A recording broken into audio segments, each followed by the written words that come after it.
Surat Galatia pasal yang pertama ayat yang ke-11 sampai 24 firman Tuhan. Sebab aku menegaskan kepadamu saudara-saudaraku bahwa Injil yang kuberitakan itu bukanlah Injil manusia. Karena aku bukan menerimanya dari manusia dan bukan manusia yang mengajarkannya kepadaku, tetapi aku menerimanya oleh penyataan Yesus Kristus. Sebab kamu telah mendengar tentang hidupku dahulu dalam agama Yahudi. Tanpa batas aku menganiaya jemaat Allah dan berusaha membinasakannya. Dan di dalam agama Yahudi aku jauh lebih maju dari banyak teman yang sebaya dengan aku di antara bangsaku, sebagai orang yang sangat rajin memelihara adat istiadat nenek moyangku. Tetapi waktu Ia yang telah memilih aku sejak kandungan ibuku dan memanggil aku oleh kasih karunia-Nya, berkenan menyatakan anaknya di dalam aku, supaya aku memberitakan Dia di antara bangsa-bangsa bukan Yahudi, maka sesaat pun aku tidak minta pertimbangan kepada manusia. Juga aku tidak pergi ke Yerusalem mendapatkan mereka yang telah menjadi rasul sebelum aku. Tetapi aku berangkat ke tanah Arab dan dari situ kembali lagi ke Damsyik. Lalu 3 tahun kemudian aku pergi ke Yerusalem untuk mengunjungi Kefas, dan aku menumpang 15 hari di rumahnya. Tetapi aku tidak melihat seorang pun dari rasul-rasul yang lain, kecuali Yakobus saudara Tuhan Yesus. Di hadapan Allah kutegaskan, apa yang kutuliskan kepadamu ini benar, aku tidak berdusta. Kemudian aku pergi ke daerah-daerah Syria dan Kilikia, tetapi rupaku tetap tidak dikenal oleh jemaat-jemaat Kristus di Yudea. Mereka hanya mendengar bahwa Ia yang dahulu menganiaya mereka sekarang memberitakan iman yang pernah hendak dibinasakannya, dan mereka memuliakan Allah karena aku.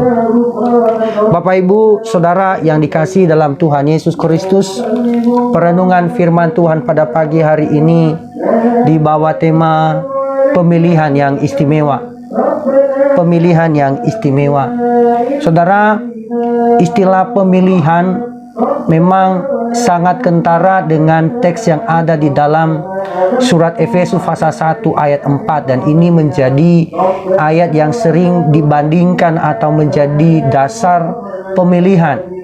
Karena dikatakan di sana, sebab di dalam Dia Allah telah memilih kita sebelum dunia dijadikan, supaya kita kudus dan tak bercacat di hadapannya. Saudara, ajaran ini merupakan ajaran yang memang berbicara bahwa Allah telah memilih. Allah memilih bagi dirinya sendiri orang-orang untuk diselamatkan ke dalam kemuliaan melalui darah Yesus Kristus.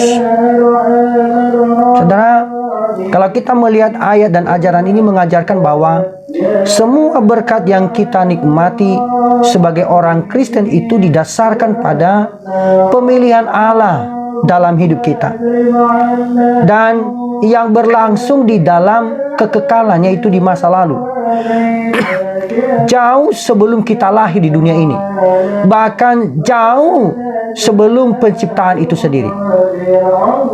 Dan inilah yang menjadi dasar inilah yang menjadi dasar atau fondasi di mana keselamatan setiap manusia itu percaya, setiap orang yang percaya itu terletak, di mana pemilihan Allah yang bebas dan penuh dengan anugerah dari Allah sendiri atas hidup kita. Dan pemilihan Allah sendiri ini tidak dapat diubah, atau pilihan Allah ini tidak bisa diubah sejak kekekalan di masa yang sudah lampau atas hidup kita. Saudara, pemilihan ini memberitahu kita bahwa Allah lah yang mencari kita dan bukan kita mencari Dia, dan bahwa Allah lah yang memanggil kita bagi dirinya sendiri. Mengapa?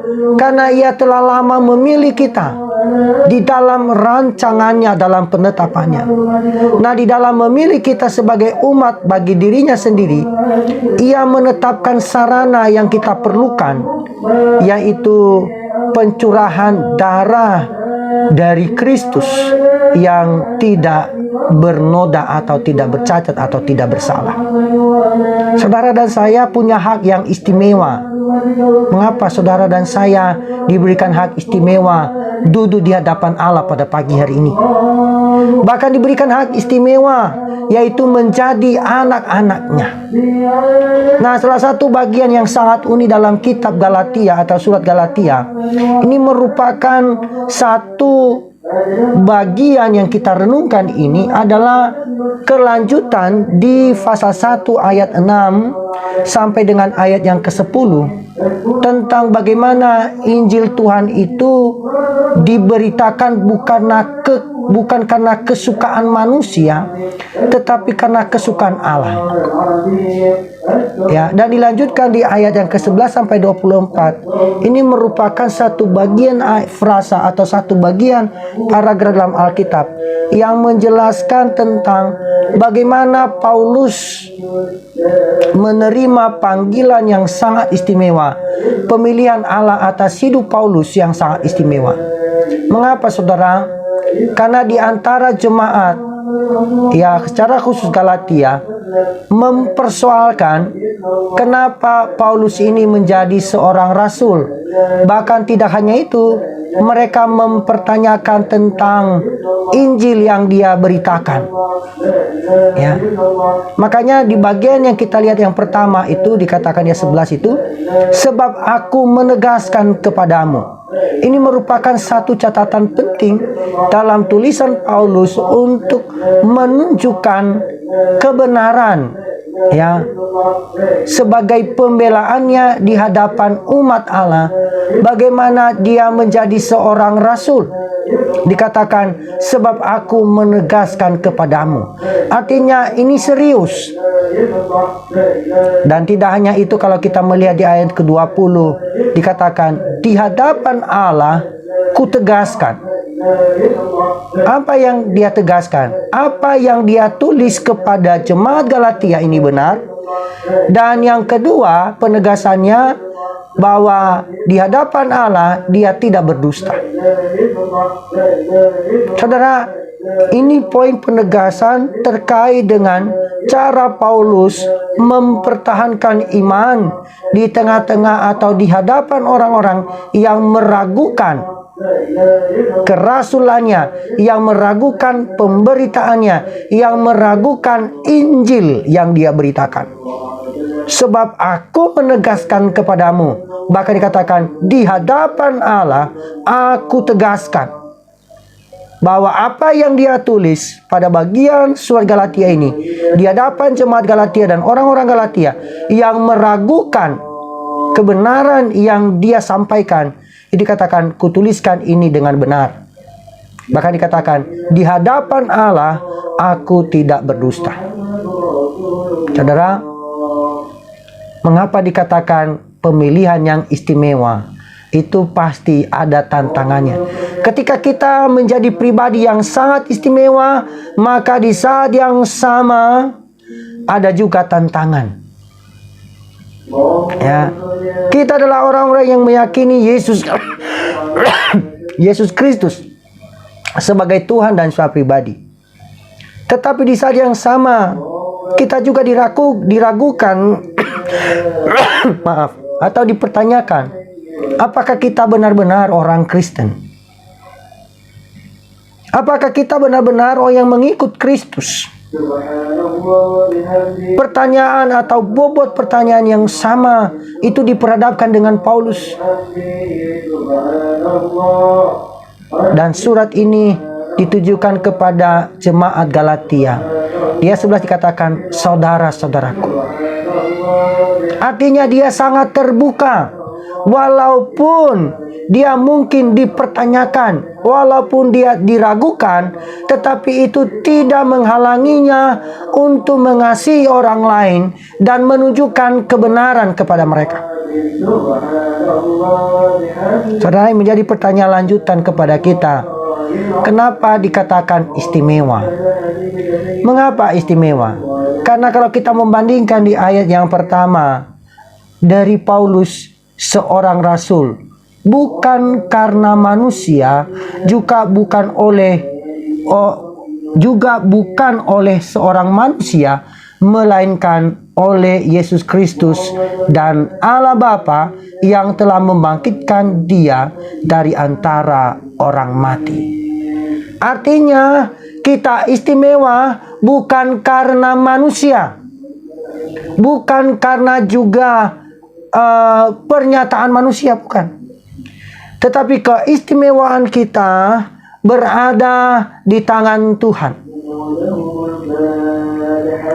Kita istimewa karena ada di dalam Kristus Yesus. Dikatakan oleh Yesus Kristus dan Allah Bapa yang telah membangkitkan Dia dari antara orang mati. Kita dikatakan istimewa dari pihak Allah. Kalau kita melihat ayat 15 dikatakan, karena Allah memilih sejak dari kandungan. Ia telah memilih dari kandungan, sejak dari kandungan. Saudara, inilah keistimewaan kita di hadapan Tuhan. Siapapun kita yang hadir hari ini, boleh Anda katakan, saya adalah orang yang istimewa. Mengapa? Karena Allah telah memilih kita sejak dalam kandungan. Bahkan di dalam Efesus tadi dikatakan, sebelum dunia dijadikan, Allah sudah memilih kita, bahkan menetapkan kita. Wow.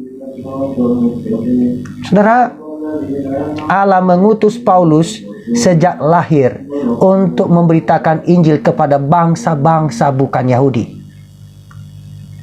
Ini ada satu komentar Martin Luther mengatakan, Tuhan telah menguduskan, menabiskan, dan mempersiapkan Paulus. Tuhan telah menetapkan ketika Paulus masih ada dalam kandungan ibunya, bahwa dia yang mengamuk terhadap gerejanya dengan rahmat Tuhan saja akan dipanggil kembali dari kekejaman dan penghujatan ini ke jalan kebenaran dan keselamatan. Singkatnya, ketika Paulus belum dilahirkan, ia adalah seorang rasul di mata Tuhan. Dan ketika saatnya tiba, dia nyatakan sebagai rasul di hadapan seluruh dunia. Saudara dan saya, ini tidak melihat besar kecilnya badan kita,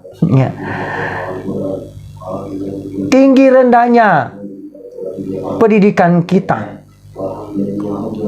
status kita tidak dipengaruhi oleh pemilihan Allah. Mengapa?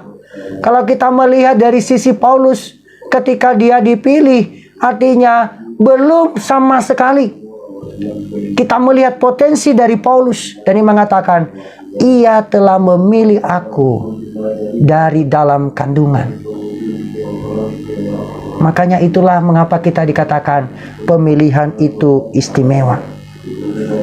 Maka dengan pemilihan yang istimewa ini, maka Paulus membuang semua pemikiran tentang kebaikan dan hanya memuliakan Allah saja, dan hanya mempermalukan dirinya sendiri dan dalam kebingungan. Dan seperti ia mengatakan, semua anugerah, baik kecil maupun besar, baik rohani maupun jasmani, yang ingin Tuhan berikan, dan semua hal baik yang setiap saat dalam hidup ini, Tuhan sendiri telah mengaturnya ketika aku masih dalam kandungan, di mana tidak bisa berharap, tidak bisa berpikir atau melakukan hal baik apapun. Tuhan sudah memulai. Oleh karena itu, pemberian ini datang melalui pemilihan, penetapan dan belas kasihan Tuhan yang cuma-cuma sebelum dilahirkan. Setelah lahir, Dia mengulurkan tangan kepada kita yang penuh dengan kejahatan yang tak terhitung banyaknya dan paling mengerikan. Dan untuk memperjelas besar kemurahannya yang tak terkatakan dan tak ternilai, itu semua karena kasih karunia mengampuni dosa-dosa yang kecil dan tidak terhingga, dan terlebih lagi mengisi kembali dengan kasih karunia yang berlimpah, sehingga tidak hanya tahu apa yang diberikan kepada kita di dalam Kristus, tetapi juga beritakanlah hal itu kepada orang lain. Iman kita bukanlah suatu kebetulan ilahi, itu adalah rencana Tuhan yang telah ditentukan sejak semula. Hal yang kedua yang menjadi Kenapa kita istimewa? Karena memanggil oleh karena kasih karunia-Nya. Saudara, Paulus dipanggil oleh Tuhan dalam kasih karunia-Nya. Karena Paulus telah dipisahkan sebelum dilahirkan untuk tujuan Injil. Pada waktunya Paulus dipanggil oleh kasih karunia Allah untuk mempercayai Injil. Saudara, bagaimana ini bisa terjadi? Yaitu melalui karunia pertobatan dan iman dari Tuhan melalui panggilan ilahi. Tuhan mengatasi penolakan kita terhadap Dia dengan membujuk kita kepadanya dan menyebabkan cinta kasih muncul dari hati kita kepadanya. Karena kasih-Nya telah datang ke dalam diri kita dan mengubah kita dari orang yang membenci Tuhan menjadi orang yang mengasihi Tuhan. Alasan yang ketiga mengapa kita istimewa, karena Dia berkenan menyatakan anak-Nya. Kalau kita melihat dalam Kisah Para Rasul 3-6, itu sangat jelas bahwa di dalam perjalanannya ke Damsyik, ketika ia sudah dekat kota itu, tiba-tiba cahaya memancar dari langit mengelilingi dia.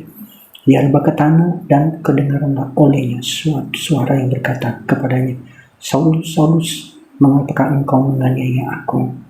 Jawab Saulus, "Siapakah engkau Tuhan?" Katanya, "Akulah Yesus yang engkau aniaya itu." Bandingkan juga kita teks yang lain dalam Kisah Para Rasul 22:6-10, Kisah Para Rasul 26:13-18. Yang keempat, alasan keempat, karena Injil yang diberitakan bukanlah Injil manusia. Dia 11b, bukan menerimanya dari manusia, bukan manusia yang mengajarkannya, tetapi menerimanya oleh pernyataan Yesus Kristus. Mengapa kita sangat istimewa? Karena hidup yang dahulu dalam agama Yahudi itu diubah tanpa batas menganiaya jemaat.